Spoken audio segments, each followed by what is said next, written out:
There are truths powerful enough to change an entire society.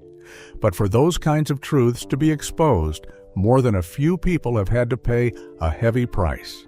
History has recorded many times that when the truth comes to light, the one who disappears into the shadows is sometimes the very person who brought it out. The stories I'm about to tell you are the clearest proof of that, when 17 famous black people set off on a journey with no way back. They stood up to expose corruption, crime, racism, or other dark secrets hidden behind the spotlight. But bitterly, right after speaking out and threatening the power of certain people, they suddenly vanished in mysterious ways. So where did they go? Did someone do something to them? This is something very few people know, because not many have the courage to report it like we do. 17. Albert Aaylor, the saxophonist who died mysteriously after exposing the mafia and copyright fraud in the music empire. Albert Aaylor was one of the most influential saxophonists in free jazz. He was known for his bold performances that broke every traditional mold and became a symbol for a generation of artists ready to challenge the forces controlling the music industry. Throughout 1970, Albert Aaylor wasn't just composing and performing. He was quietly following the trail of a network that was exploiting black artists. The deeper he dug, the more documents, cassette tapes, and information he uncovered, showing how white-controlled record labels were cheating black musicians out of royalties they deserved. And it didn't stop there. The evidence also pointed to mafia involvement in many New York jazz clubs through bribes and fake contracts.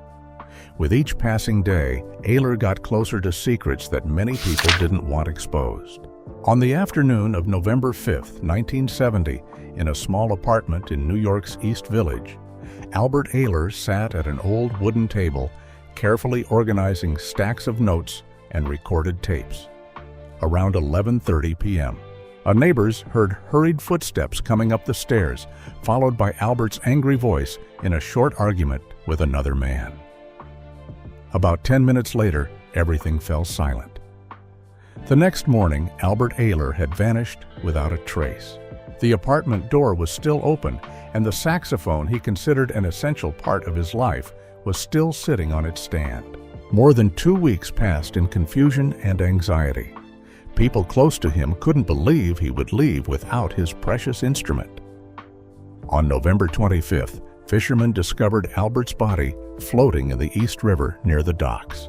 The New York Police Department quickly ruled it a suicide, claiming he was mentally unstable.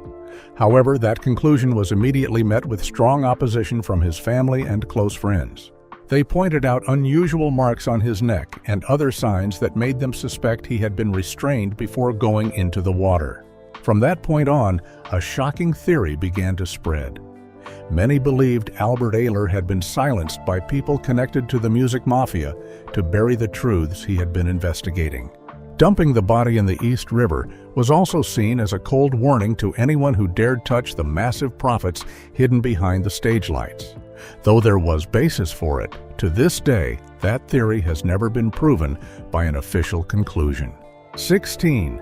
Theophilus Tago A. Castro, the hip-life rapper who was silently eliminated after exposing match-fixing in soccer. Theophilus Tagoe, known by his stage name Castro, was one of Ghana's most famous rappers and hip-life artists. He made his mark with many hit songs, had huge influence in the entertainment industry, and was seen as a brave artist who dared to say things many people wanted to hide.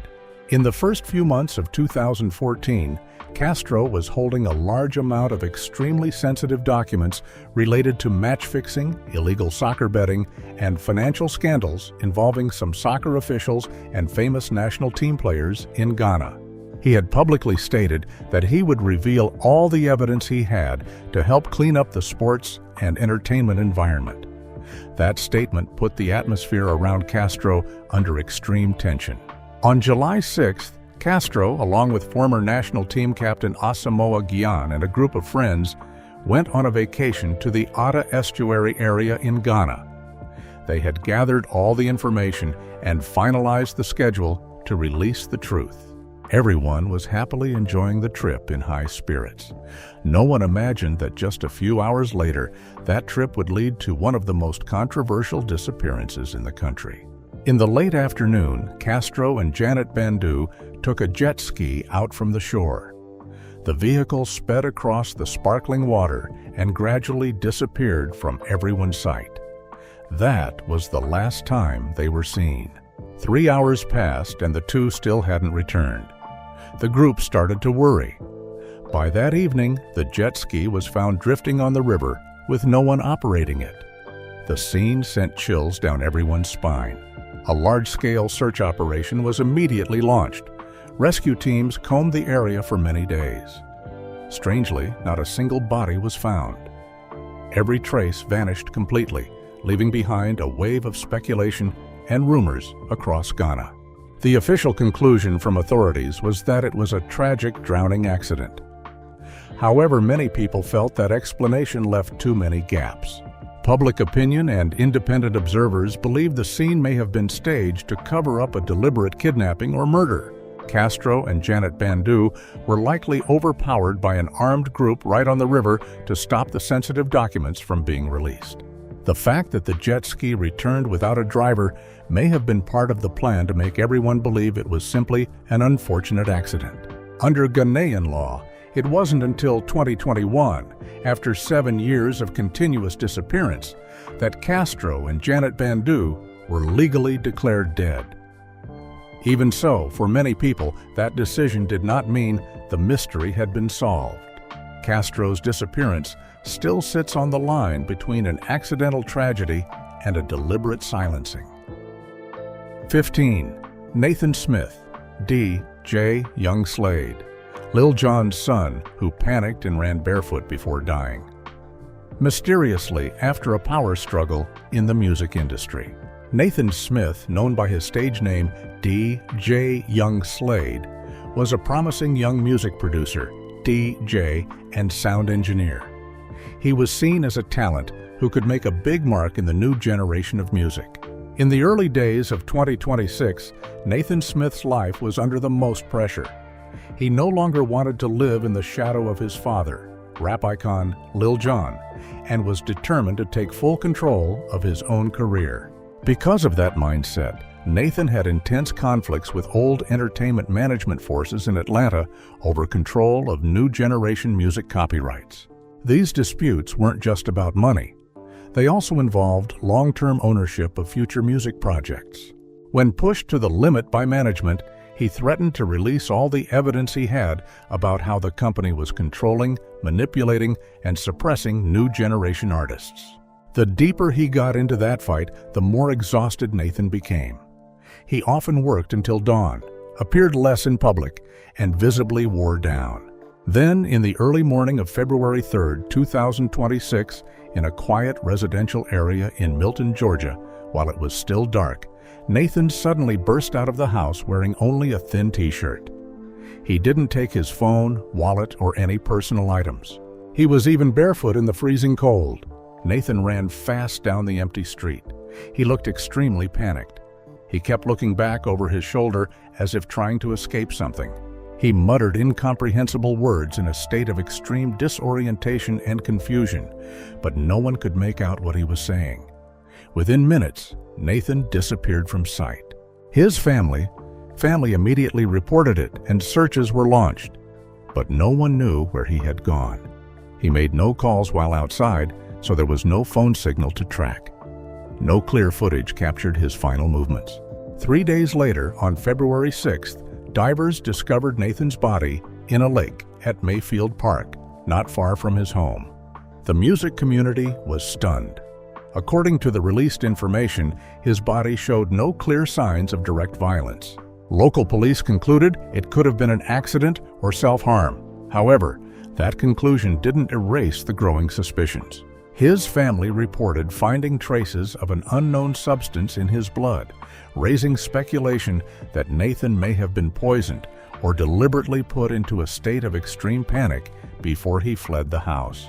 From then on, numerous theories emerged. Some believed the prolonged pressure from industry conflicts had pushed Nathan to the breaking point. but most people suspected he had become a target of those he had threatened to expose. According to this line of thinking, his unusual panicked state wasn't random, but the result of a premeditated psychological operation. Unfortunately, to this day, no one knows exactly what really happened to Nathan Smith that day. 14. Levi Davis, the English rugby player, who vanished completely in Barcelona after publicly accusing a notorious sex blackmail ring. Levi Davis was a professional rugby player for Bath Rugby, as well as a singer and familiar face on the show Celebrity X Factor. With talent in both sports and music, he was once seen as a promising young star in England. In late October 2022, Levi Davis became the center of attention because of a 15-minute video he posted on his personal Instagram. In the video, he decided to drop his anonymity and publicly share a shocking story. Levi said he was a victim of a long-running sex blackmail ring. According to him, he had been drugged, sexually assaulted, and secretly recorded to create videos used for extortion. Levi also said the people behind it had connections to influential figures in the British entertainment and music industry. What shocked many even more was his claim that confidential information he had given to police had been leaked back to the very people he was accusing. Just 4 days after the video was released, Levi disappeared. On the night of October 29, 2022, security cameras captured the last images of Levi as he left the old Irish pub in Barcelona's La Rambla area, Spain. He walked out looking normal. No one imagined it would be the last time he was seen in public. 3 days later, when friends and family still couldn't reach him, a search was immediately launched. 5 weeks later, an unusual detail emerged when Levi's passport was found near Barcelona's commercial port. However, apart from that passport, there were no other traces to determine where he had gone or what happened after he left the bar. At first, Catalan police suggested Levi may have had an accident at sea or taken his own life. However, that conclusion quickly faced strong opposition from his family and private investigators. They argued that the idea of Levi swimming out to busy shipping lanes far from shore on a cold night was highly unlikely. According to them, many details of the case didn't match a typical accident.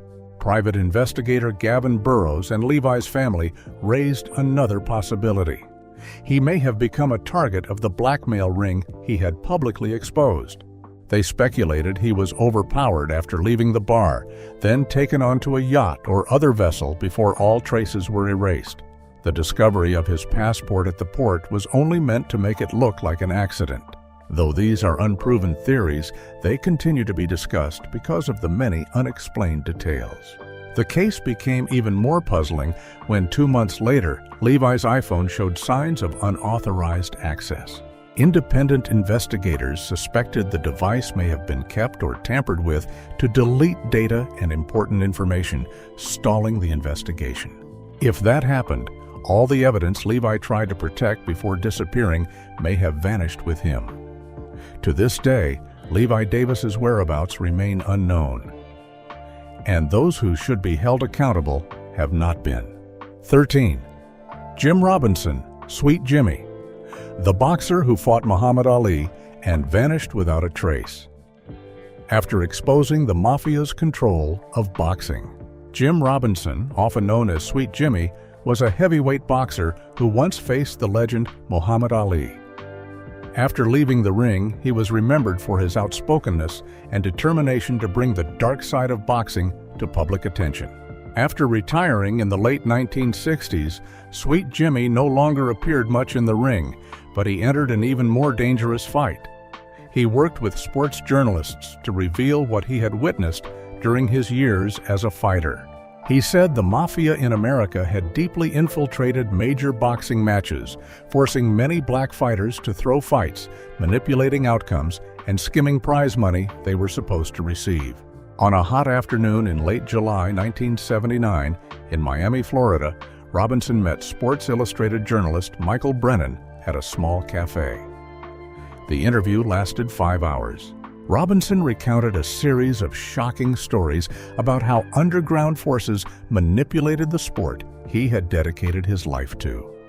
That information was only the tip of the iceberg. Robinson was preparing to release even more details about historic fights that had shaken the boxing world. But that plan was destroyed. When the conversation ended, he picked up an old briefcase and left the cafe looking calm. That was the last time Sweet Jimmy was seen. In the following days, his family received no calls or letters from Robinson. Neighbors only saw him walking down the street near his home that late afternoon before he vanished. And from that point on, Robinson's name gradually disappeared from public records. He never registered a new residence, had no Social Security activity, and no further public appearances were recorded under his name. In 2009, a large-scale search by ESPN led to a shocking conclusion. Among Muhammad Ali's opponents, Robinson was the only one who left behind no biological or legal traces. That result kept his story in the spotlight and sparked more debate. Many believe Robinson became a target of organized crime after that interview. His plan to reveal more about fixed fights in boxing history may have led certain forces to silence him. However, this remains only a theory and has never been proven by an official conclusion. There are also opinions that Sweet Jimmy deliberately abandoned his old identity and lived under a new name to avoid danger. Still, over many decades, there has been no credible evidence to confirm that theory. The man simply seemed to vanish from the world. 12. Bison Dele, the Chicago Bulls, NBA star who was murdered on a yacht and dumped in the Pacific Ocean after a massive asset dispute. Bison Dele, born Brian Williams, was a former NBA star who played for the Orlando Magic, Denver Nuggets, and especially the Chicago Bulls. At the peak of his career, he suddenly walked away from the spotlight to pursue a free life and push back against what he saw as injustice in professional sports. After leaving the NBA, Bison Dele didn't just turn his back on basketball. He grew increasingly dissatisfied with what he had witnessed behind the million-dollar contracts and opaque financial deals in sports management. At the same time, Dele discovered suspicious signs that his older brother Miles DeBoer and some business partners were trying to seize control of his multi-million-dollar assets. On the surface, he still acted close with Miles, but behind the scenes, he was quietly gathering data, reviewing documents, and determined to stop the asset siphoning plan before it got out of control. On July 7, 2002, under the evening light at the port in Tahiti, Dele, along with his girlfriend Serena Carlin, Captain Bertrand Saldo, and Miles DeBoer, boarded the catamaran Hakuna Matata for a voyage toward Hawaii. The boat slowly left the dock and gradually disappeared into the vast ocean. After that day, all contact with Bison Dele was cut off. His phone went silent. There was no distress signal indicating the boat had encountered trouble at sea. Then on July 20th, Miles DeBoer unexpectedly returned to Tahiti alone with the Hakuna Matata. Serena Carlin, Bertrand Saldo, and Bison Dele had all vanished as if they had never existed. A quick investigation was launched, but Miles had no convincing explanation for the three people's disappearance. The theory accepted by many investigators was that Miles DeBoer had killed all three on the deck and dumped their bodies into the deep waters of the Pacific. The vast ocean and endless waves erased every trace, making the search for clues hit a dead end. Not a single body was ever found. Not long after returning to land, Miles DeBoer was caught using Bison Dele's passport and forging his brother's signature to write checks and try to buy a large amount of gold to seize the massive fortune. This action made the financial motive against Miles even stronger. However, before the case could be fully clarified, DeBoer ended his own life with an insulin overdose after being released on bail in Phoenix. In the end, his death took all the secrets to the grave with him. 11. Rico Omar Harris, the Harlem Globetrotters star who vanished in the wilderness. After collecting documents exposing a drug and match-fixing ring, Rico Omar Harris was a former star with the Harlem Globetrotters, famous for his skilled technique and captivating playing style. After a serious assault in 2000 that derailed his career, Rico Harris went through a difficult period. But instead of giving up, he gradually got back on his feet, got clean, and started building a new life. During that time, Harris had been quietly collecting documents related to a drug supply network, match fixing, and substance abuse that some agents and influential figures in the Los Angeles sports scene were covering up. The deeper he looked, the closer he got to a complex network with many intertwined interests. The documents Harris held could ruin quite a few people if made public. On the morning of October 10, 2014, Harris left his mother's house in Los Angeles to begin his trip to Seattle, where his girlfriend was waiting to start a new life together. The car rolled forward carrying hope for a fresh start. None of his loved ones thought it would be the last time they saw Rico healthy and full of energy. A few days later, his car was found abandoned in a remote area near Cache Creek, north of Sacramento, California. The battery was dead. There were no signs of forced entry. Around the scene, his phone, shoes, and some personal items were scattered on the ground. It seemed something sudden had happened, forcing Harris to leave the car in a panic. However, there were no clear traces of where he went afterward. A large-scale search was quickly launched. Helicopters with thermal imaging scanned the hills and forests for days. Cadaver dogs followed every small scent. Hundreds of people combed every inch of ground around Cache Creek. Yet every effort ended in failure. No remains were found, no signs of decomposition, and there was no solid evidence that Harris had died in the forest as initially assumed. Investigators initially thought he may have gotten disoriented after using stimulants and died due to harsh conditions. However, his family strongly rejected that theory. They insisted Harris had successfully stayed clean for a long time, was very optimistic, and was excited to start his new life in Seattle. That made the direction of the investigation remain questionable. People began to suspect Harris may have become a target of those who wanted to stop the whistleblower documents he held. The evidence about the drug ring and match fixing also disappeared with him. To this day, the case file remains open with no new leads, and Rico Omar Harris remains one of the most mysterious missing persons cases in American sports. 10. Robert Ernest Rosier Jr., the former NFL player, who was removed from witness protection and vanished after betraying the extremist Nation of Yahweh cult. Robert Ernest Rosier Jr. was once a professional football player for the St. Louis Cardinals. His life took a different turn after he was arrested on charges related to the Nation of Yahweh cult. Instead of staying silent, Rosier chose to cooperate with authorities and became a key witness in the case.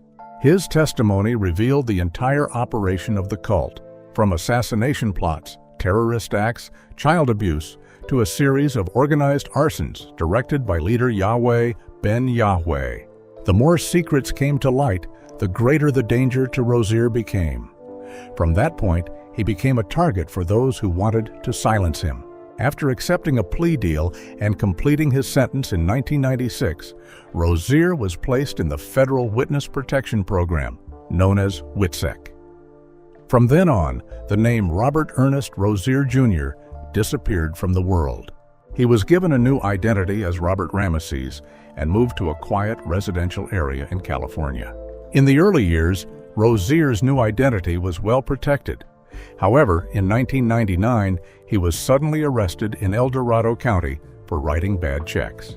The subsequent investigation showed Rosier had violated the strict rules of the Witness Protection Program, including contacting some old acquaintances. He was immediately removed from WITSEC, lost his most important layer of protection, and faced a heavy sentence under California's 3 strikes law. From then on, Rosier lived in constant anxiety. He often told fellow inmates that he felt like he was being watched. Anonymous letters appeared regularly. Shadowy stares made him unable to feel safe. Rosier's lawyers also repeatedly warned that their client was at very high risk of retaliation because of his key role in dismantling the extremist cult. Just 1 year later, Rosier went completely silent. He vanished from prison with no explanation from prison officials. Some guessed he may have been murdered inside the prison and his body disposed of. But that theory was never proven by an official police conclusion. Nevertheless, his family has always believed that the loyal network within the cult never truly disappeared, and losing WITSEC protection left him with nowhere to hide. 9. Thomas Essomba, the Cameroonian Olympic boxing captain who escaped the Olympic Village after exposing sports corruption. Thomas Essomba was one of Cameroon's standout boxers. He served as captain of the boxing team at the London Olympics and was seen as a major hope for his country's sports thanks to his fighting spirit and determination. But what he is remembered for most is his decision to stand up and expose the dark side of Cameroon's sports system.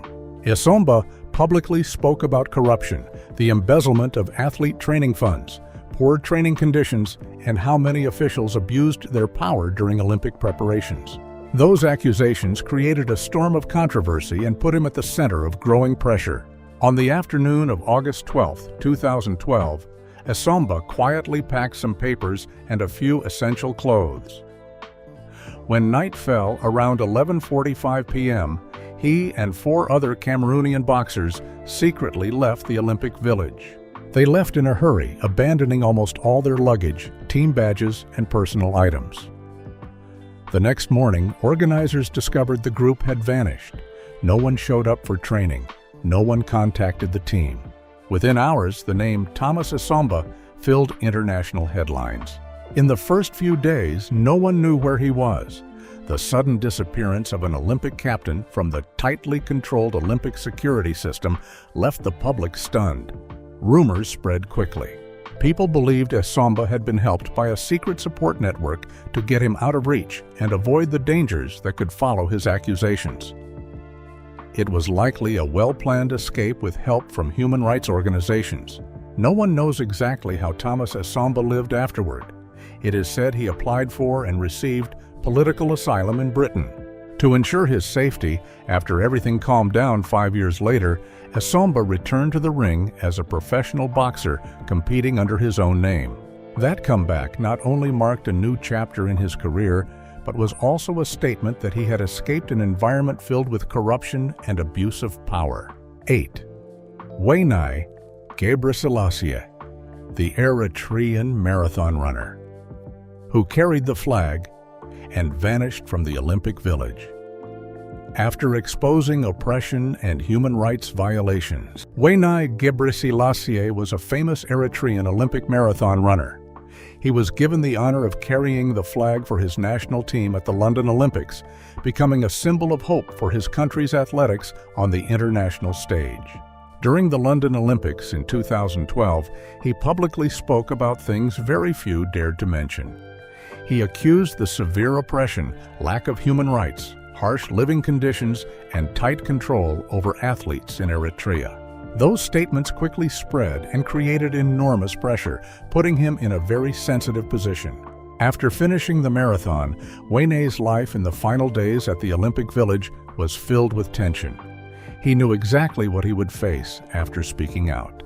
On August 27, 2012, around 2 a.m., Wayi carried only a small backpack and quietly left the Olympic Village. He didn't report to the team or leave any message. Wayi Gabri Salassia silently disappeared from the team's control system.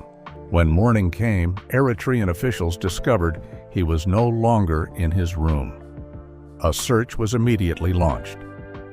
Eritrea asked authorities for help to track down their flag bearer, but no one saw him anywhere. There wasn't even clear footage of his departure from the Olympic area.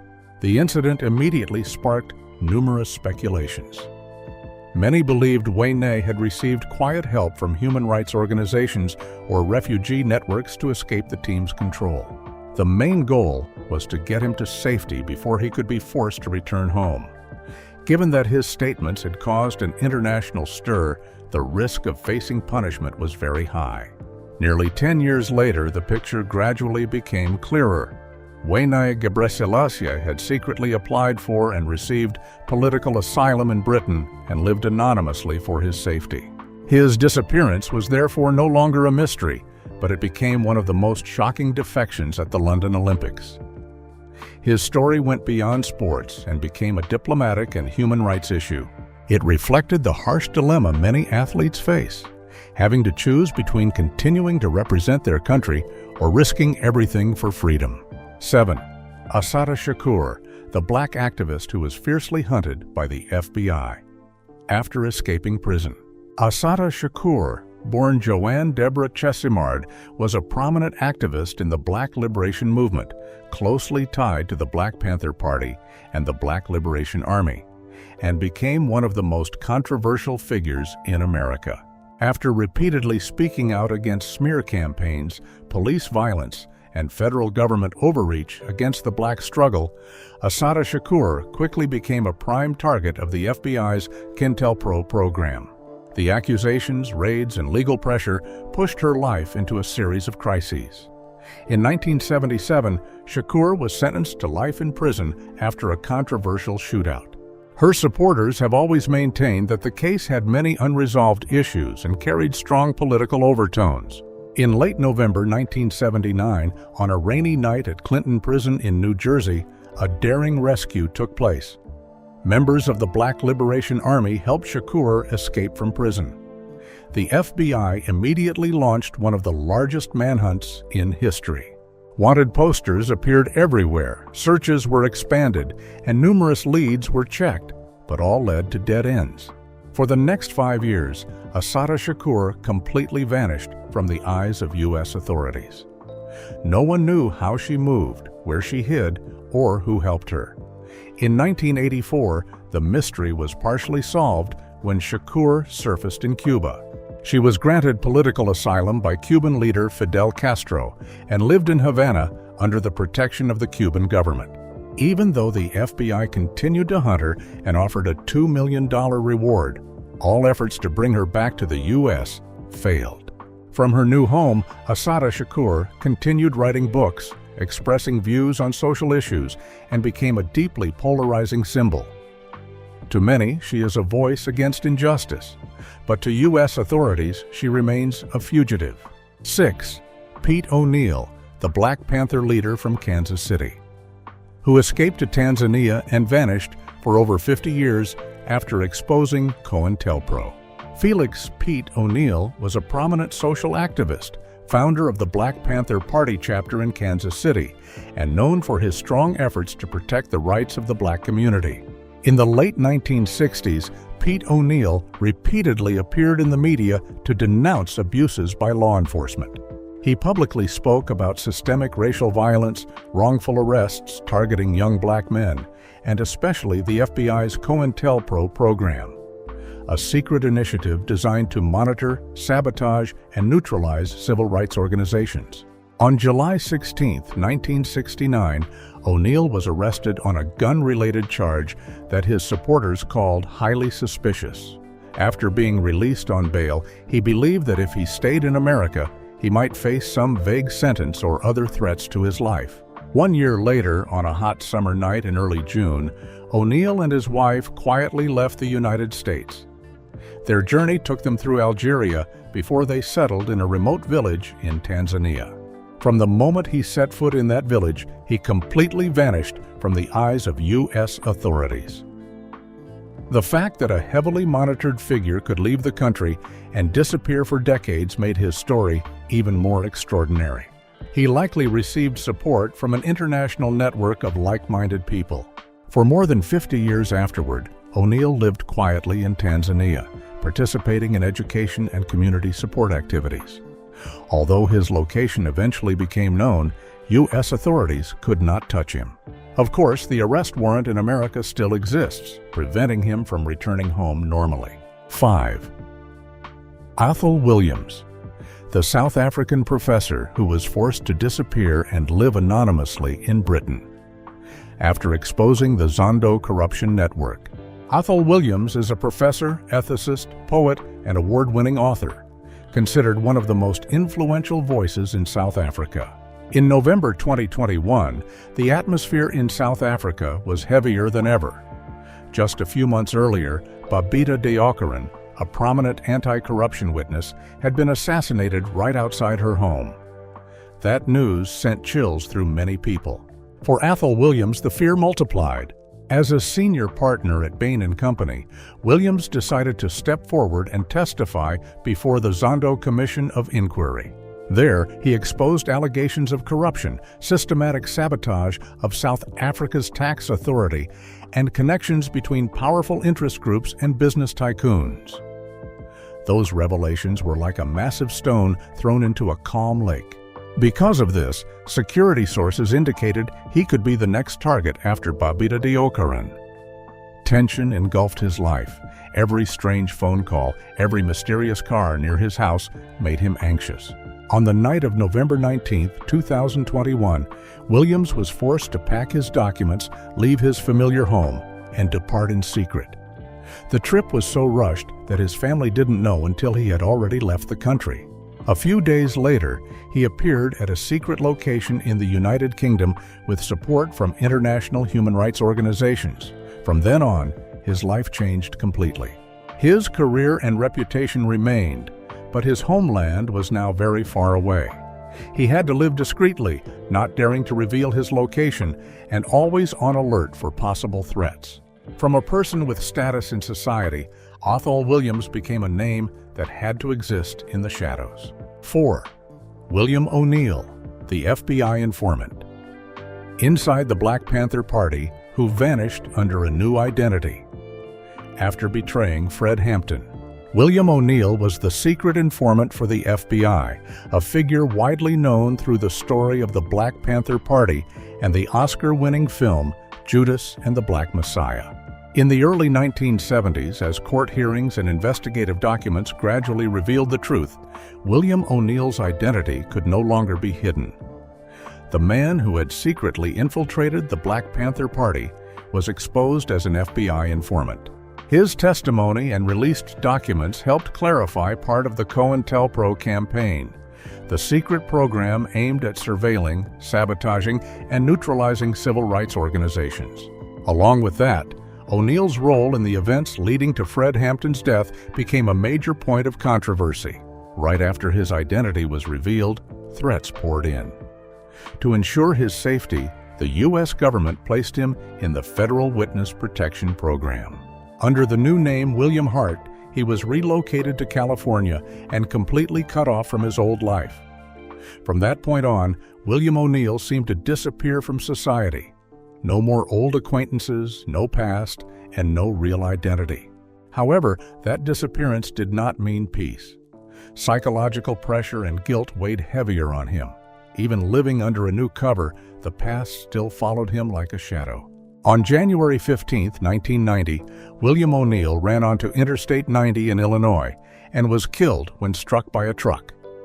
Police ruled it an accident in which the victim no longer wanted to live. 3.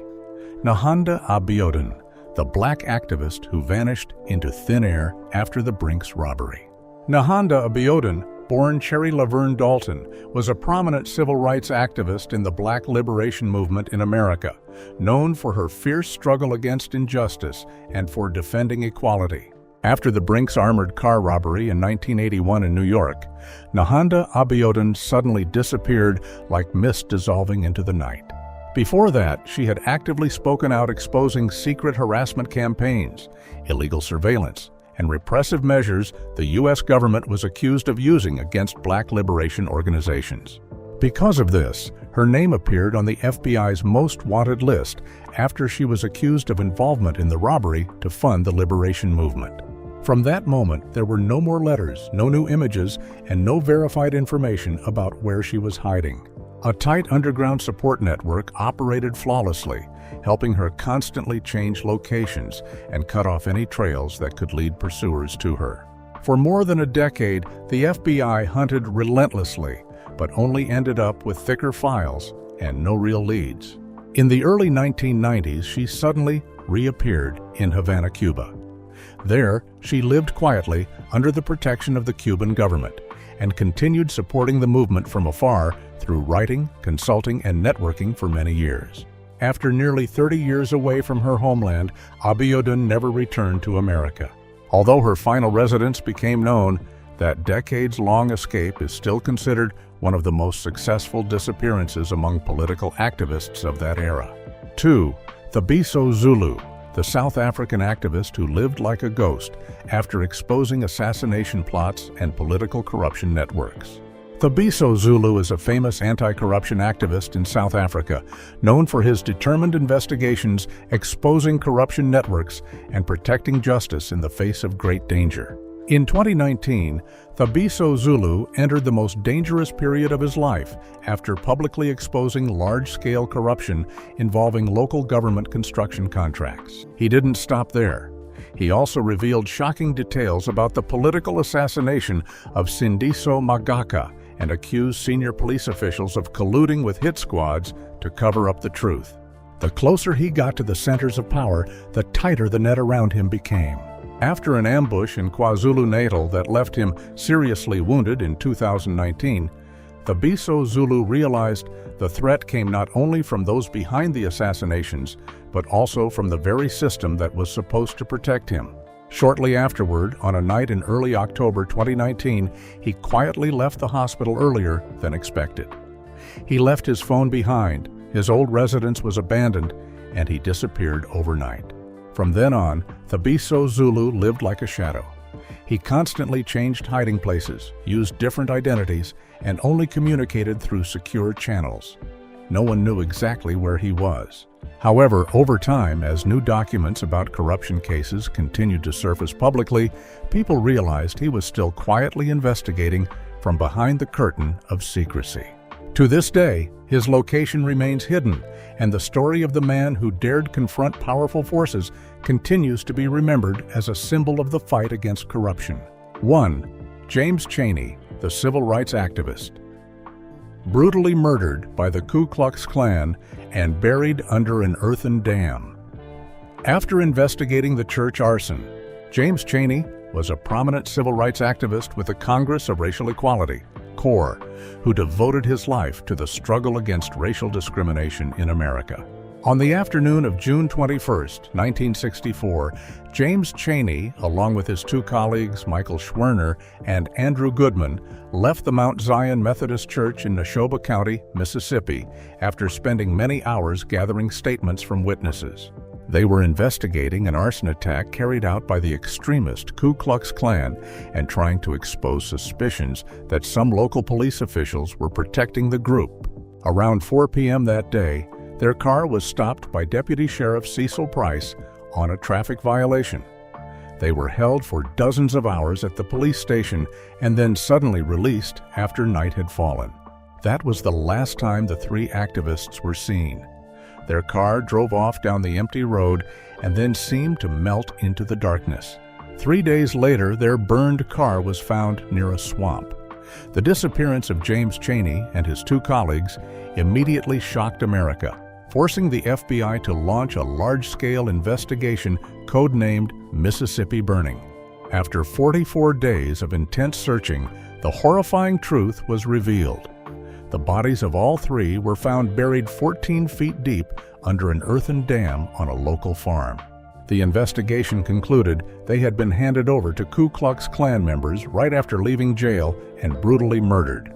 The tragedy of James Cheney became a symbol of the terrible price paid by those who dared confront racism. The case also helped fuel the demand for justice across America and added momentum to the passage of the Civil Rights Act of 1964, ensuring his name remains forever linked to the struggle against the dark chapters of history. Each story I just told is only a small part of a much larger picture where people have to pay unimaginable prices for daring to speak the truth. What do you think about their journey of exposing the truth and their determination? Leave your thoughts in the comments. And if you want to continue exploring more similar stories, don't forget to follow the channel and turn on notifications so you don't miss any content on our channel.